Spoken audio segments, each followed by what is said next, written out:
Saddam Hussein revisited. He sparked the crisis in the Middle East. We try to discover what lies behind the mask. Hussein has misled his friends in the Arab world and made enemies of most other nations. ABC's Primetime Live has updated its exclusive interview to try to understand what drives this dangerous man. You believe in your heart there will be war in the Middle East again in the next year, year and a half? نحن لا نريد الحرب. We do not want war. العراق يعرف ماذا تعني الحرب.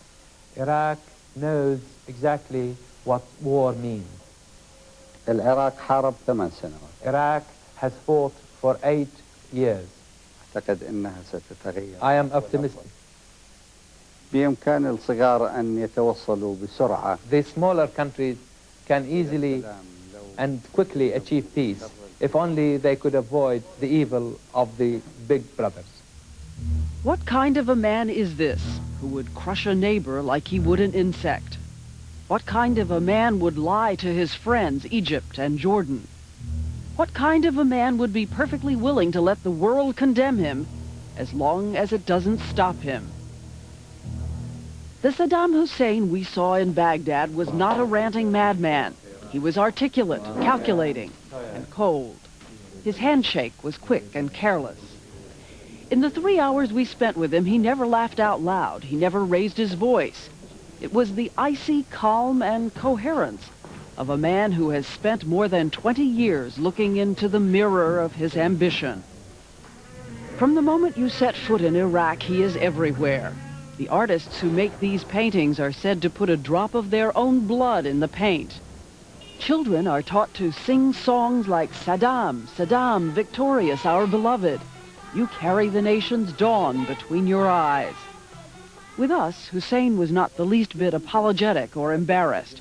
He said he has transformed the country. He is modern Iraq. I understand the criticism that some of the Western people in the West may issue about such phenomena.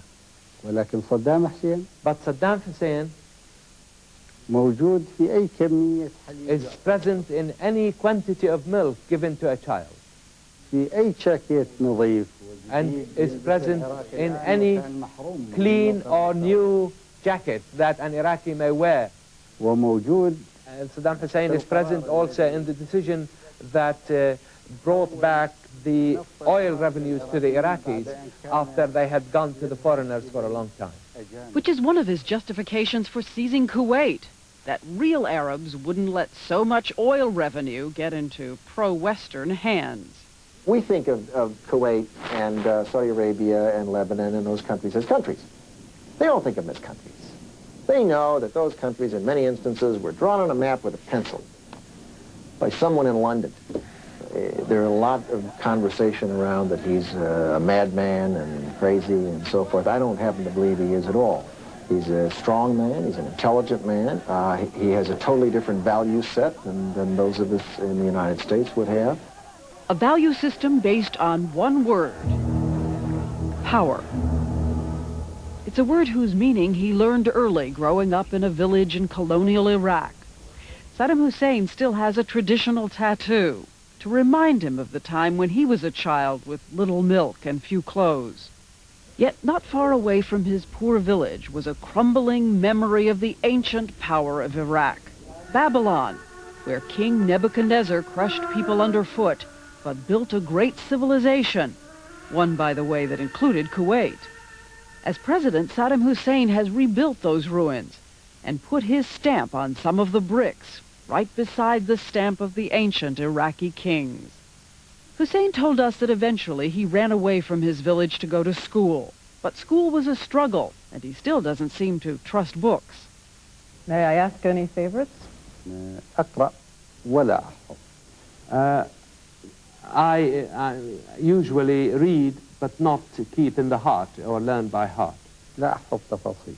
I do not keep details.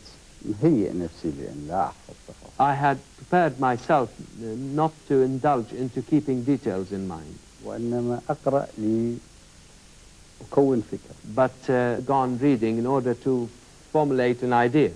He is an intelligent man, but he's uneducated and he's unsophisticated. And the concepts of history and regional forces and the movement of things over time is something that is foreign to his thinking. Yet as a boy, he fastened on to the Arab vision of Gamal Abdel Nasser, the Egyptian leader who tried to unite the Arabs against foreign domination. He joined the revolutionary Ba'ath Party in Iraq, and at age 22 was hand-picked to assassinate Iraq's military leader. That attempt failed, and Hussein made a legendary flight across the desert to safety. And now that Hussein himself is in power, he is making sure there are no young Saddams lurking near him. He has watched other Arab leaders die violently, military officers killing Anwar Sadat in Egypt, a family member murdering Saudi King Faisal. So Hussein's approach is to snuff out the opposition when it's still just a murmur of dissent. He is said to murder not only enemies, but friends and family, sometimes personally. Hussein's aides were heard to gasp when we asked direct questions. There was a report that you personally killed a cabinet minister who said that you should resign. Did you? أنا أسأل نفس السؤال. Let me ask you, do you personally believe that this is true? I'm asking I'm leaving doors open in front of you to go to the Iraqi people and talk to them in private and see anybody you like. It's not part of our way to kill. Have you ever personally killed someone who opposed you? في خلاف معه لم يحصل هذا على الإطلاق. Never happened. It has never happened. I have never killed anybody.